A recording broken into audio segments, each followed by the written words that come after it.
What is up, everybody? Welcome back to another episode on The Black Experience. I'm your host, Ermias Hagos here, and I want to thank you all so much for tuning into this video. I have a very special guest with y'all today, so let's get right into it. Let's put our hands together and let's bring up someone I recently just met, Mr. Bright Owusu. Owusu, man. Yes, sir. I said that right, huh? You said that right, man. A lot of people get it wrong, but you did great. You did great, man. Man, how are you doing, man? Man, I'm blessed, brother. I'm blessed and highly favored. I'm glad to be here, brother. Absolutely, man. Absolutely. Well, Bright, man, if you want to just kick it off talking a little bit about your background, where you're from, journey to the Pacific Northwest, just tell the audience who you are. All right. Before we start, do you mind if I pray real quick? Go ahead. All right. Father God, we thank you for your grace, love, and mercy. We thank you for this conversation, Father. As we gather here to talk about your word and me, Father, we pray that you allow your people to hear your voice, not mine. In Jesus' name, amen. Amen. All right. So talking about myself, first of all, my name is Bright Owusu. I was born and raised in Ghana, West Africa. So shout out to all the West Africans over here. Come on. But yeah, that's how I grew up. Grew up in Ghana, West Africa. Lived there all my life. So I moved to the States about 13 years ago. And I've been here since then. Yeah. I'm a sport. How's the experience been here so far? It's been great. I love it. Obviously, the weather change is just the biggest thing for me. Obviously, growing up in Ghana, you're looking at 100 degrees, 110, and just coming here, it's like complete opposite. Negative. Yeah. Like, man, what's going on? So I had to change my whole closet. Big jackets and puffy clothes and all those kind of things. But it's change, and we got to be comfortable with change. Well, and it's interesting, too, because as I was walking in, I didn't know it was you, but I saw a man in a suit. Yep. And then you turn around, and we were like, oh, shoot, that's Bright right there. Sir.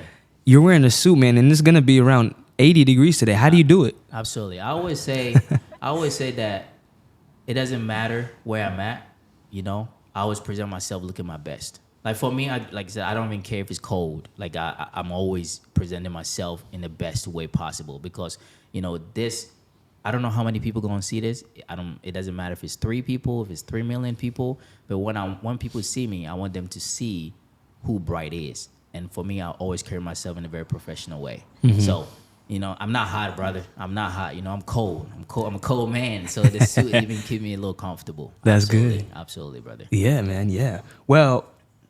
Bright, man, when we connected on Instagram and we had that phone call before this, you shared a lot about what you're doing currently. Yeah. Your book that you got here with us today, and you talked about your faith and a lot about that. But tell the audience a little bit about kind of what are the things that you got going on right now and kind of how you dive into them. What was the inspiration to get into those aspirations? Definitely. One thing about me that I really, really want to share a lot is obviously my journey to the PNW, obviously, and I know you hit that earlier, just my journey of just growing up in Africa. I grew up without a father. I grew up with my grandpa, and I had I have like 4 aunties and two siblings.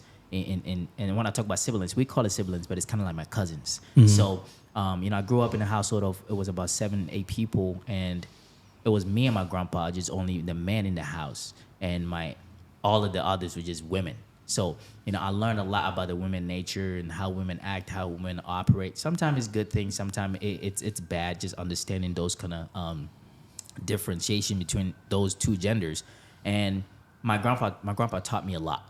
He taught me a lot. R.I.P. to my grandpa. He died on my arms. And just those nature, just growing up without a father in my life, that really, really affected me. My mom was not there as well. So going through that journey. So when my grandpa died, I went through a lot of separation. So now I don't have anybody there to look up to. So I went on this journey of finding myself and actually developing myself to become the man that I am today. Yeah. And there was so many things that I had to learn to be the man that I am today. So now that, like you said, even the Bible talk about it. When I was a boy, I used to do what the boys do. And now that I'm a man, I have to do what men do. So me going on that journey, finding myself, it's like, how can I be that person that I wanted when I was a kid, right? How can I be that person to the younger generation, the best friend that I was looking for, the mentor that I was looking for? Because I was craving for love. I was craving for affection. I was craving for my parental love and care, but it was not anywhere to be found. And now that I'm older and I have the resources to give that back to my community and to the younger generation, that's why I just took upon myself to go on this mission to be that big brother, big mentor to the younger generation. So right now, what I'm doing in the communities and even in my personal life is just personal development, image consulting. So I'm just helping people with their image and how to look good and also feel good. Because like Deion Sanders said, man, when you look good, you feel good. You feel when good. You feel good. You play good. You when you play good, they pay good. You know what I'm saying? So it's a very, very important for us to carry ourselves with a self of dignity and a self of very important, because nobody's gonna do the work for you. You have to do it yourself, brother. Yeah. You said your grandpa died in your arms. Yes, sir. Very emotional moment. Ooh. Yeah. Yeah. Would you say he was a big influence in terms of, because then he taught you a lot, you said. What are those things that he taught you, and how has he played a role into who Bright is today? Yeah, everything, man. He taught me discipline. He taught me discipline. My grandpa was probably about 5'6". No, he wasn't tall, but that man had a heart of a lion, man. He was a blacksmith, so he made guns, machetes, and all those things.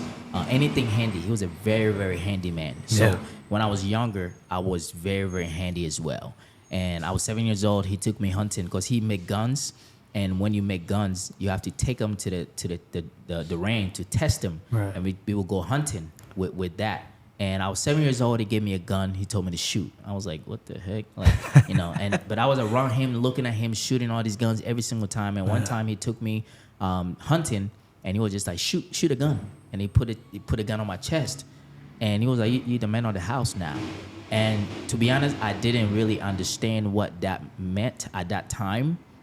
And once he passed away, that's when I really, really understood what he was trying to communicate with me. So he taught me discipline. He taught me love. He taught me care. He taught me patience. He taught me wisdom. He taught me manners, etiquette. He was just one of the biggest influential person that I have in my life, brother. How would you say your culture, you're from Ghana, how would you say your culture has played a role in kind of both your style, but then also as well as just the way you are and how you operate in real life? Yeah. I mean, that's a great question. I think culture is everything, but we also have to learn that culture can be changed. And that's one thing that I believe that a lot of people, especially with the African culture and the immigrant culture as a whole, we struggle with. We just think this is how we used to do things, and this is always how we have to do things. I believe that we have to change some things and reinvent some things and be more innovative when it comes to our culture. But it really, really changed a lot because I grew up on etiquette. I grew up huge on etiquette, being respectable, being respectful as well, carrying yourself the way that you want people to receive you. Your image was your biggest asset when it comes to the way we grew up in the culture. Fashion was a huge thing growing up. Like one thing about me, man, since I was a kid, I never had anything, but one thing that you would never catch me is a dirty shoes. You would never catch me. If you see me anywhere with some dirty shoes, come to me. I'll give you $1. But one thing, and it's like this is something that was instilled in me when I was a kid. My grandpa is like, when you step out of this house, you represent God, you represent yourself, you represent your last name, you represent your family. That is what it is.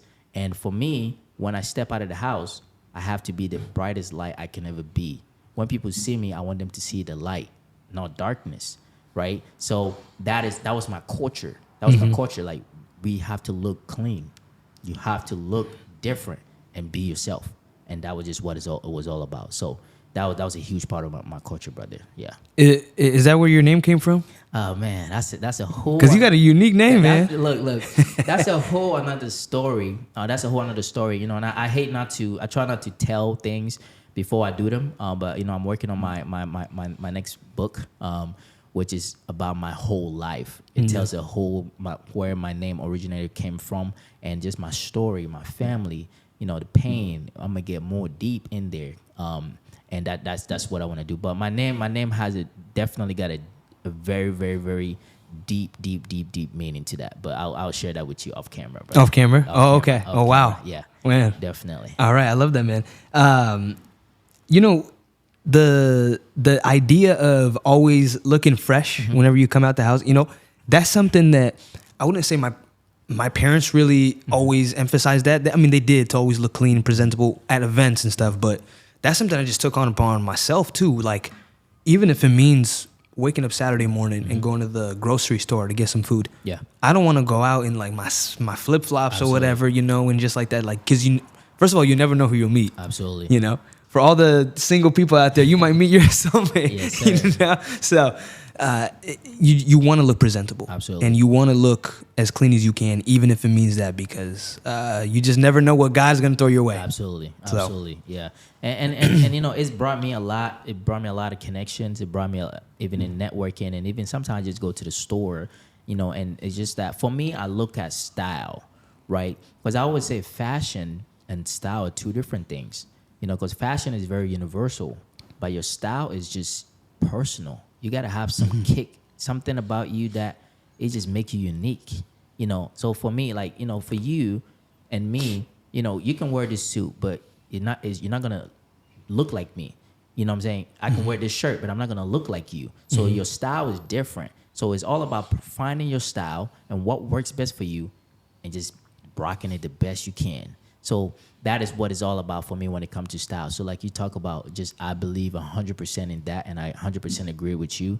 It's just even when you're stepping out of the house, just look appropriate. You know, look presentable, because you never know like who you're gonna meet, and you might meet your soulmate, man. You never know, man. Absolutely. So I agree on that, brother. Yeah.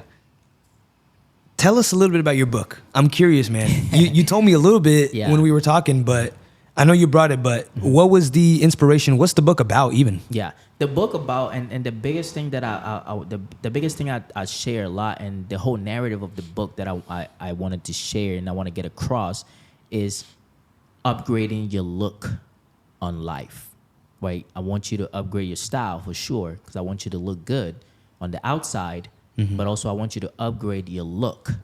And when I first read the book, a lot of people thought it was just about. A lot of people talk about how amazing the book is, because it's very, very simple. It's literally like about 128 pages, 130 pages, and it gives you a lot of practical resources that you can really use. I talk about skin tone colors. I talk about mix and matching. I talk about finding your identity, your style, your purpose, all of those kind of things in the book.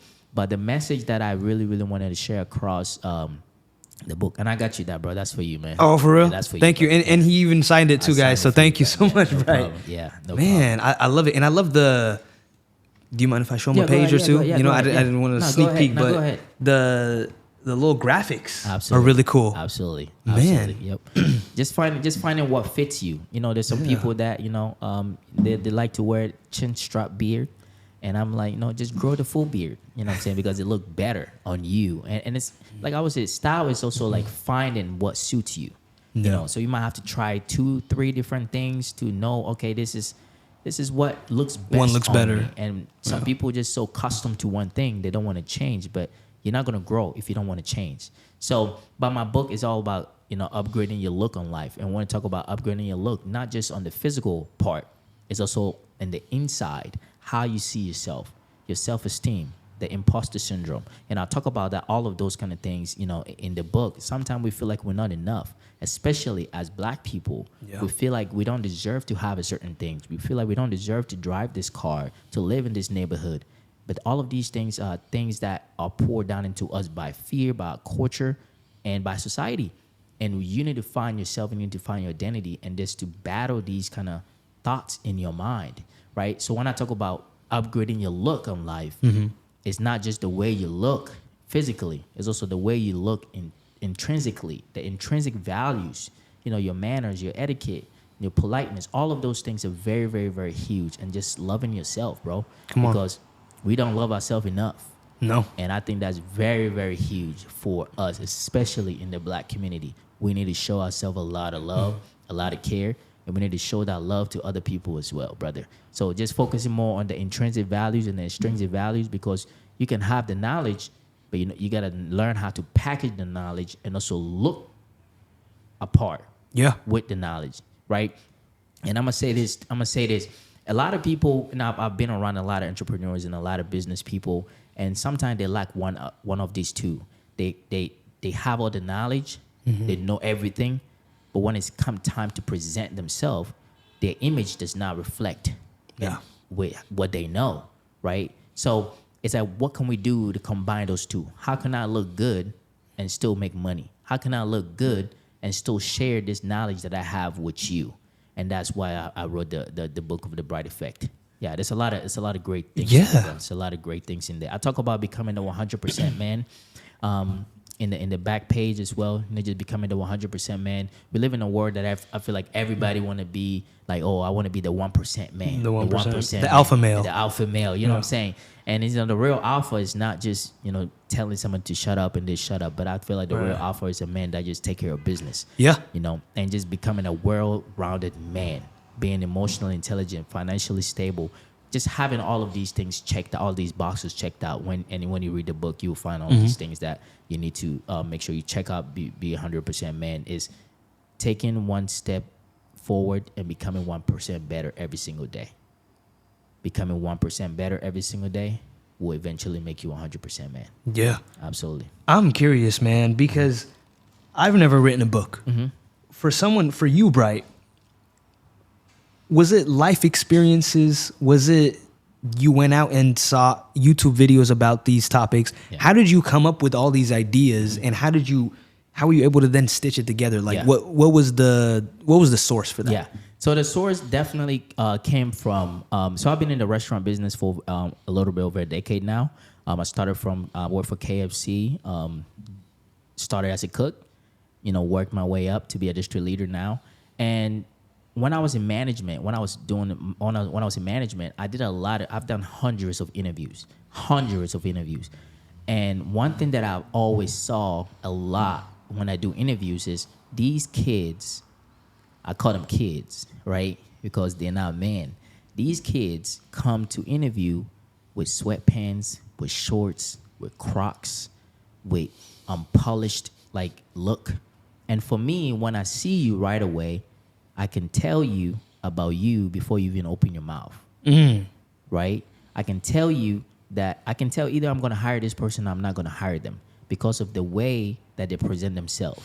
So I saw there's a need that what can I do to help the youth? What can I do to help men? And then I look back in like I was telling about with entrepreneurs, they have all the knowledge, but they don't look like they have the knowledge. Yeah. Then people are not going to take you serious. You got to walk like you talk. And you're going to talk and walk at the same time, right? So, but it all started from the youth. It all started from the interviews. It all started from me seeing how kids are operating and their image that they put into the world. And it's like, you're going to grow up and you're going to try to find a job and you don't even know how to tie a tie. There's a lot of youth because nobody taught us. Right? Nobody taught us how to tie a tie. And I know a lot of adults that doesn't know how to tie a tie, right? And it's like, we need to learn these etiquette. Somebody needs to teach us how to do these things. Somebody needs to teach us how to put outfits together, how to color combine things. Yeah. And so I saw this need and I just said, okay, let me pray about it. And I talked to God and he said, okay, I gave you the baton. And to go do this. Yeah. And I just decided to just go on that journey, and it was a very long nights, and I just created that, but so far the feedback and everything just been so amazing and rewarding, brother. Yeah. And we're gonna make sure to plug it, put a link in the description for where people can get The Bright Effect by Bright.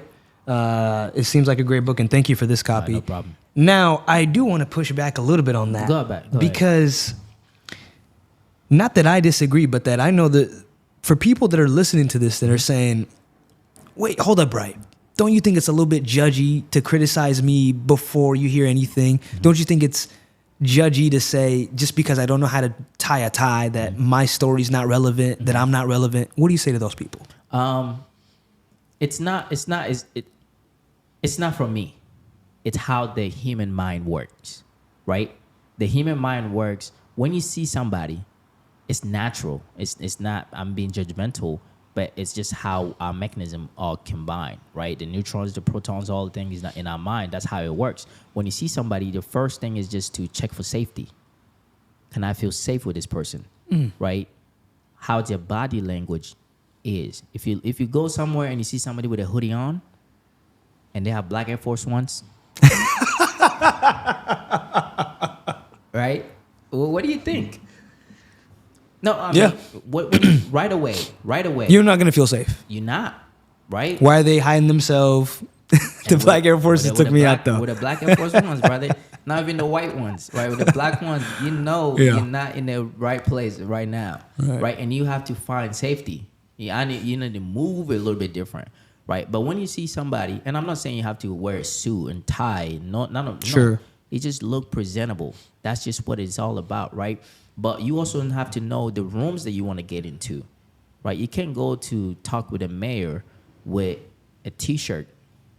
He's not going to take you serious, right? So it's all about knowing, okay, this is where I want to get to. This is where I want to go. And what language does the people in those rooms speak? And knowing, okay, if you want to go here, if you want to go to Rome, or if you go to Rome, you do what the Romans do, right? So understanding that this is your goal, because there's some people that they don't want to be anywhere in any big rooms. They don't care about being in the higher, bigger rooms. Sure. None of that. So you don't need to worry about none of that. You don't need to worry about having a suit. But if that's the route that you want to go, you need to know that in order for you to get to the next level, it requires a different version of you, and you need to have that appearance. Yeah. It's just it's pretty much just how humans are. Absolutely. And there's a reason why suits are universal. Universally look good, and people like that. Bright, when you wake up in the morning, what is it that wakes you up? What is the inspiration? Is it coming up with a second book? Is it your faith? Is it being a family man? What is it that sparks you to get up and be like, let's go tackle the day? Yeah, I mean that's a great question, man. For so long I was, I'm a very man of faith. I always say that. Because I know God is in the middle, the front, the back of everything that I do. Without Him, I wouldn't be here, brother. And, for so long, I was running away from the purpose that God has given me. Because I saw that vision, and I was like, okay, I'm not comfortable doing this. I can't do this. And I was running away. I ran, but I kept coming back to the same place that I was running away from. So now when I wake up in the morning, I talk to myself. I have 5-10 minutes. I talk to myself, and I just dig deep down to understand that God has a purpose for me, and the purpose for me is to make the next generation better. Is to become the brightest light I can ever be to the world, and that is by becoming that to myself, right? I want to inspire the world. I want to change the world. I want to be a person that left the world better than I found it. So for me, that is my biggest inspiration when I wake up every day, is what can I do in my life to make this generation better? What can I do in my life to make my mother's life easier? What can I do in my life to make my friend's life easier? I want to be a source for other people. So for me, that's what wakes me up in the morning. It's just making sure I have the tools that I need to become the best version of myself, so that when people comes to me or when people need something, I can have it to give it to them. And that's just what it's all about, bro. Man, that is deep. That's powerful, deep, man, right there. It's deep. Have you seen any of your impacts of your work so far? Have there been people that... A lot. Yeah? A lot, brother. A lot. I've had a lot of people reach out to me. I feel like, and I'm saying this in a very, very, very, very humble way. I feel like I'm a little local celebrity now. I'll be in the gym working out, and I see some of my peers, people that I went to school with, coming to me, just asking about a book. They want to get a signed copy, and just giving it to them. And for me, I always give the glory to God, because He's the one that gave me the energy, the wisdom, the courage, the discipline to put this thing together. So I've heard a lot, a lot of people written me emails just telling me about how amazing the book was for their kids and for their, for their sons, and their daughters, because I have this Living Bright journal. It's like a journal and a planner that helps you plan your day, setting goals, smart goals, and the things that you want to do as well. And then I have people writing me emails just thanking me like, oh, my son started smelling better now. He's having different colognes, and he's brushing his teeth, and he's doing all these things. And it's like, for me, if I can do that for one person, that mission is accomplished. Sure. Yeah. Wow. Yeah. That is something, Bright. Bridging generations together. Because you said right now that your goal is to make the next generation better. Yes, sir. And improve them. I remember when we were talking on the phone, we talked about our parents' generation, our grandparents' generation, and our generation, and how we see that, of course, not just in the African household, but in every household, there is that gap, that cultural gap. How do you think that in 2025, with the rise of technology and with technologies being here and AI and now and our parents, especially when it comes to immigration, right? A lot of us come from Africa, including my family. Being born in Africa and then being here, it can be a tough transition for parents. How do we bridge the cultural differences, the cultural gaps between our parents' generation and our generation? Yeah, I mean that's a huge question. That's a huge question, and what I would say to that is very, very simple. Is we have to be better than our parents, right? We have to be better than our parents, and we have to take the lead when it comes to this, because when I look at my relationship with my mother and my stepfather, is there's a lot of things that I have to learn. I have to be like the bigger person to initiate all of these things, right? I remember in high school, I did sports all 4 years, or every year I was in sports. Not a single day, not a single game did my parents come to watch me. Right? I did sports for 4 years. Every season I was in sports. Yeah. My parents didn't come to one of my games. Not even one. Right? They put work before me. And, not even my senior game. You have your senior game, the last game you played, the senior one. They were not there. Right? And you look in the stands and you see everybody's family cheering up for them. And you look in the stands and you don't see your family. How does that make you feel? How does that make any son or daughter feel? Right? So for me, that is a big gap between the way Africans parents treat their kids. Right? And when I ask my parents that, you know what they say? Oh, we provide for you. We put roof over your head. And I'm like, I don't care about no roof over my head. You know what I'm saying? And it's like, that's not what I need. Yeah, but and I talked to them about it. It was like, and I broke out. Like I broke out of the house. Like, I had a serious deep conversation. Yeah. And I sat down with them, and I prayed about it, because I was gonna have a conversation with them. And I ask God for wisdom and guidance, right? And this is why I think faith is very, very important. Because if you allow God to lead you with anything, any decision that you make, I don't even care what it is, the smaller things, just pray to God. God, give me the wisdom for this conversation. Like, give me the wisdom for this discernment. Like, whatever it is, right? So I had a conversation with them, and I was like, I just want to let you guys know how I've been feeling this whole years that I've been here. I feel ignored. I feel not loved, not cared for. For you guys, it feels like providing is just putting a roof over my head. But to me, that's not what it is for me. It's about the emotional. It's about just, hey, how you doing? How was work? How was school? How can we support you? All of these things are very, very important. And I feel like that is very, very neglected in our culture. So for me, when it comes to the gap, I believe that we need to be the bigger person to start these conversations. And it's going to be super hard. Trust me. It's going to be very, very hard, because sometimes we don't even feel comfortable having conversations with our parents. No, not at all. Right? We don't. And we don't talk to them about anything. Yeah. Like, let me ask you a question. When was the last time you hugged your mom? Sunday, when I saw her. Great. Right? Mm-hmm. Did you initiate the hug, or she initiated it?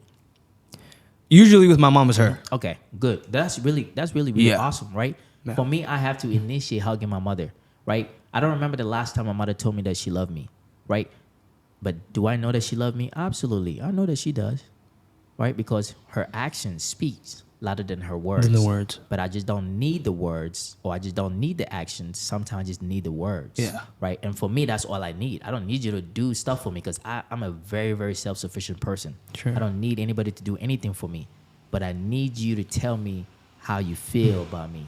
I need you to tell me that because that's the little boy in me who need to feel loved, need to feel that my parents care for me or care about me. So I think as young men, young women, Africans, we need to initiate that conversation. We need to be vulnerable and have wise conversation with our parents and let them know that how we need them to show up for us. And trust me, it will change. And when I had that conversation with my mother, brother, she changed, man. Did she? She did. She did. She was able to understand you. She definitely did. And she was crying. She was crying because she can see the pain in my eyes. She can see that I am this, obviously I'm always going to be a little man to my mother. Sure. It doesn't matter how grown you are. You're still going to be your mother's son, right? Or your mother's baby. But she can see that I'm craving for this love. I'm craving for that. And she was able to understand for the first time.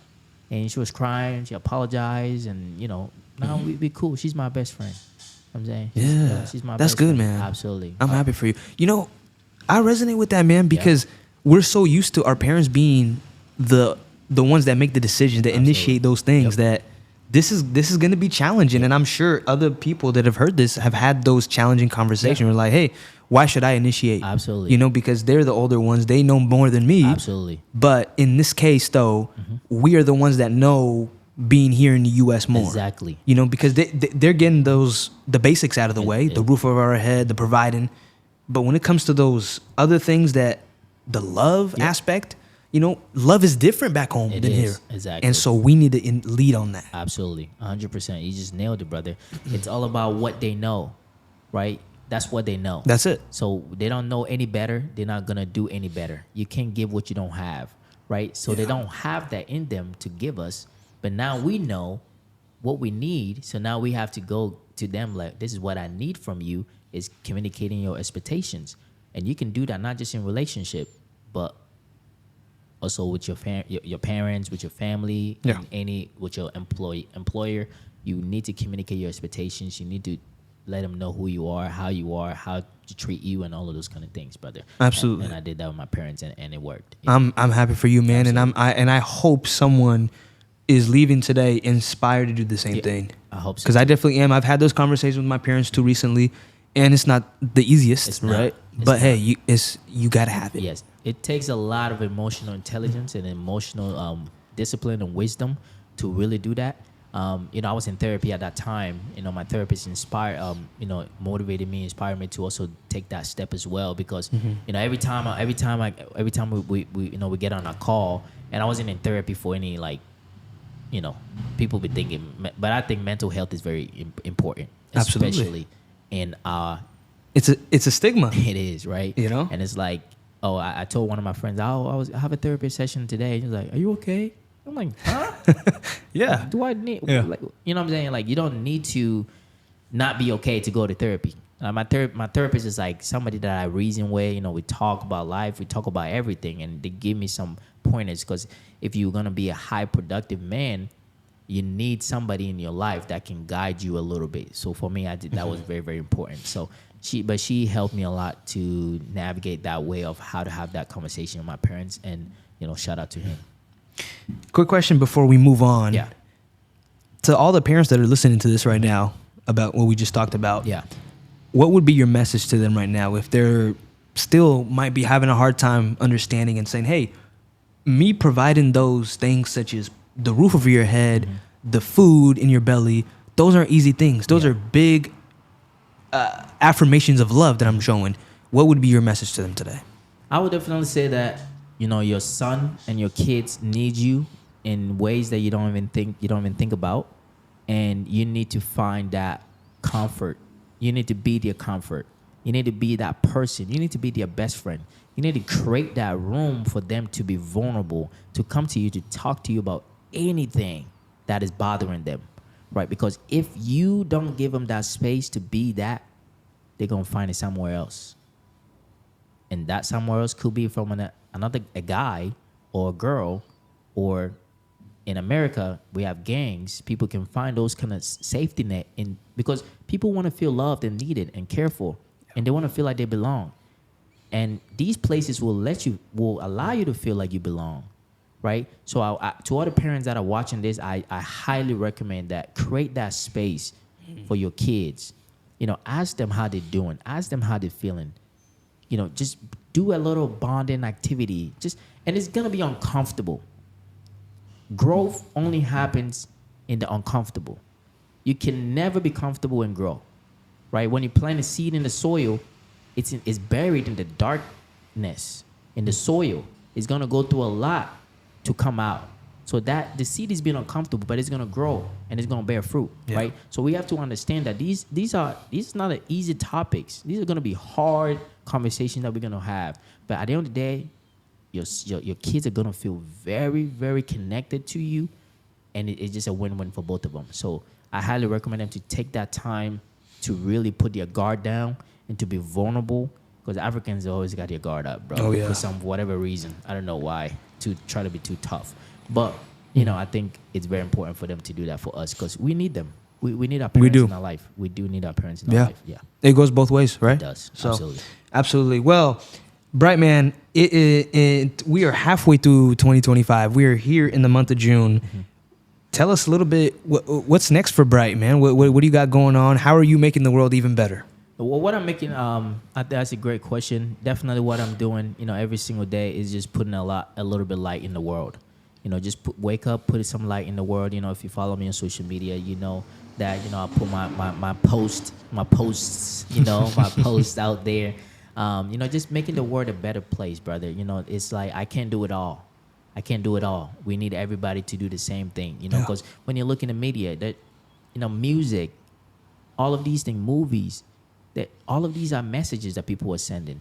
But why can we be more on post? Why can we talk about God? Why can we talk about mental health? Why can we talk about all of these things that needs to happen in our generation, and that's going to help us move the needle forward? So for me, when I wake up, that's what I do, is just putting a lot of love out there, a lot of inspiration, motivation videos out there. My own podcast, just getting on my podcast, just speaking life into people, because that is very, very important in our life. So that's what I'm doing daily to help other people. I'm mentoring the youth as well. Just anybody. Like I always say, man, if you need anything in your life, if you're a youth, you're struggling, you don't know your purpose, you're trying to find your purpose, just text me. Hit me up on social media. Let's hop on a Zoom call. Let me help you figure these things out, because this is things that I've been through, and I know how it felt. And I don't want any youth to ever go through that if I'm on this planet Earth. So that's my mission, brother. Come on. Man. Yeah. Powerful, man. Powerful. Well, for anyone that's still listening to this, we are at the deep end point of the podcast where I ask the advice question. It's my favorite question, Bright. I mean, you've already been dropping some wisdom throughout the podcast, but to the younger generation right now that is listening, and that do feel like they want to find their purpose. They don't know what it is. They're having that tough time trying to initiate that conversation with their parents. To anyone out there like that, what advice would you give them today? I would give you I would do about 3 advice I would give them. Number 1, I would definitely say seek God.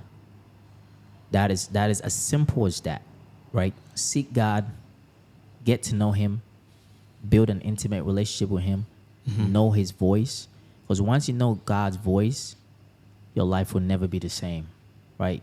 Because there's a difference between just us thinking for ourselves and just leaning on God. Like the Bible talk about it, it's like, seek ye the kingdom of God first and His righteousness, and all ye shall be added unto you, right? So we spend our time, trying to make a whole lot of money, trying to seek for all these accolades and all of these things.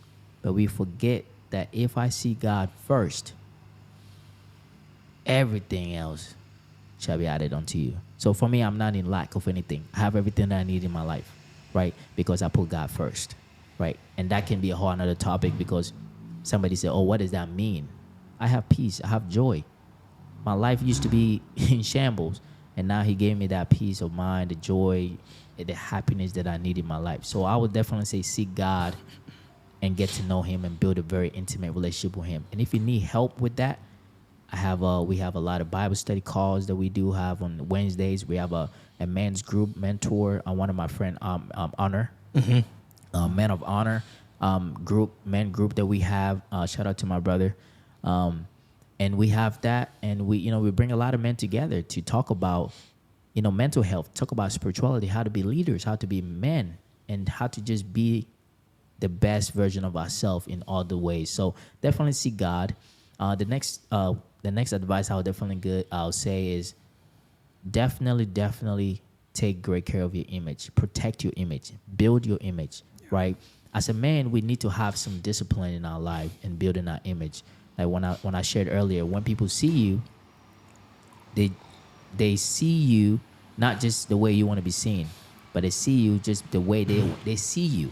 Yeah. Right. So you speak before you open your mouth, right? And that's what people see. So take care of your image, protect your image by all costs, because you can build a whole empire in 30 years, 40 years, a decade plus, and it can take 30 seconds of something bad to bring that whole thing down.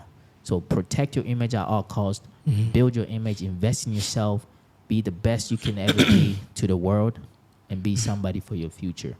And the third thing that I would say is protect your meat. Yeah. Now, what do you mean by that? You got to elaborate. Yeah. What do you mean by that? Definitely. I have an acronym for that. That's a protect your meat. So the first letter is M. Protect your money. As a man, you want to protect your money.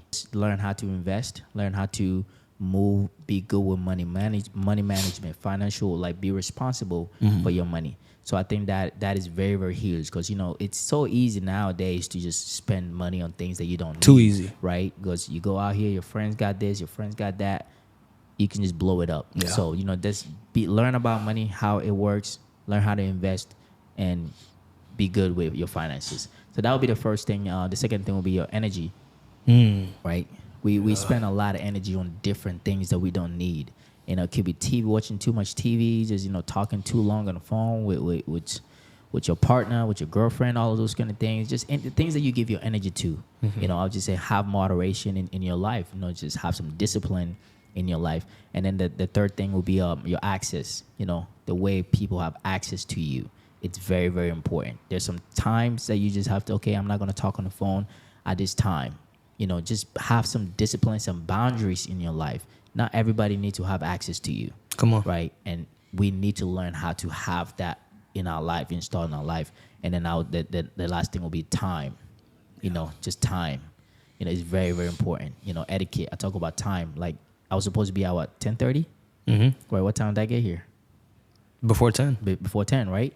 And that's all about etiquette, because I thought about, okay, cool, and it was like over 2-hour drive, brother.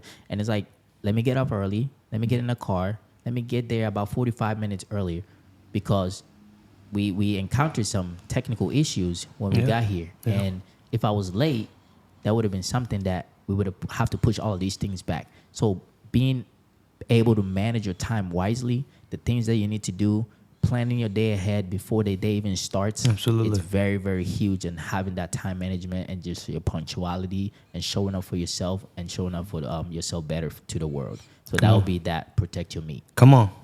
Man, Bright, man, thank you for your time. And thank you for driving 2 hours here too. I had no clue it was that long. I have no. It's not a problem, brother. I'll do it again. Thank you, man. Thank you. This has been a pleasure and honor. Before I close this out, man, where can people connect with you, find the book, reach out to you? Any last comments, anything? Yeah. You can find me on Instagram. If you go on Instagram, you put in where is B7. Where is B7. You can find me on Instagram. I'm mostly active on Instagram. Not really active on a lot of social media. It's just like Instagram, because I really limit my social media use and stuff like that. But you can find me on Instagram. If you have any question, if you need any help, any advice, if you need any connection to anybody, just feel free to reach out to me. But you can find me there. If you go to Amazon, you can find my book. And also on my Instagram, I have a link of my book on the top there. You can go to Amazon. Go get it, guys. Grab a copy as well. Absolutely. And we will drop the link of that Amazon in here. Go get the Bright Effect. Upgrade your look. Transform your life by Bright. And thank you for this copy so much, Bright. Thank you, man. It's been an honor, my friend. Thank you for having me, brother. Yeah. And I hope everyone enjoyed this awesome episode. Go get Bright's book. I hope everyone enjoyed this episode, as well as RSVP to my community event coming up June 28th, 5 to 8 p.m. right here in Color Studio. RSVP, and let's enjoy some food, some good vibes, and some great networking. And I'm hoping that Bright is able to be there too. So on the 28th? On the 28th. I will be in Canada. He'll be in Canada. So Bright will not be there, but reach out to him on social media anyway, and it'll be fun. But thank you so much, Bright. My pleasure. And we will catch y'all on the next episode, y'all. Until next time. Peace. What is up, y'all? Thank you so much for tuning in to that episode. Make sure to click the subscribe, follow button, as well as the bell to get notified on all my new content that is coming out every Wednesday and every other day. And make sure to click that link in the description down below to get access to all my socials and any other platforms that I have my podcast on. And until next time, y'all, peace.